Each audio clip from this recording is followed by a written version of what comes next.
இப்போ நான் சொல்ல போகிற வார்த்தையெல்லாம் நீங்கள் உங்கள் அம்மாட்ட சொல்லியிருக்கீங்களான்னு யோசிச்சு பார்த்து சொல்லுங்கள்.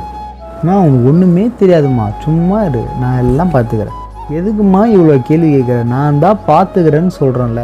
டார்ச்சர் பண்ணுறேன். நான் ஒன்றும் சின்ன பிள்ளை இல்லைம்மா, எனக்கு தெரியும் என்ன பண்ணணும்னு. ஃபோனை பார்த்து இருந்துட்டு அம்மா சும்மா சாப்பிடுன்னு, எனக்கு பசி இல்லைம்மா, நீ போய் சாப்பிடு. ஃபோனை உட்காந்து 1 மணி நேரம் இல்லை 1 நாள் ஃபுல்லாக பார்த்து இருந்துட்டு வரத்துக்கு கொஞ்சம் லேட்டாகும். சாப்பிட்டா அமைதியாக போயிரு. சும்மா ஃபோன் பண்ணி டென்ஷன் ஆகாது.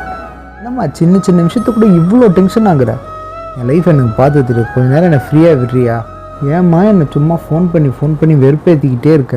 கொஞ்ச நேரம் என்னை தனியாக விடுறியா? எனக்கு நிறைய வேலை இருக்குது. ஓவர் திங்க்கெலாம் சும்மா பண்ணிகிட்டு இருக்காதம்மா. நீ ரொம்ப யோசித்து என்ன சாவடிக்காத.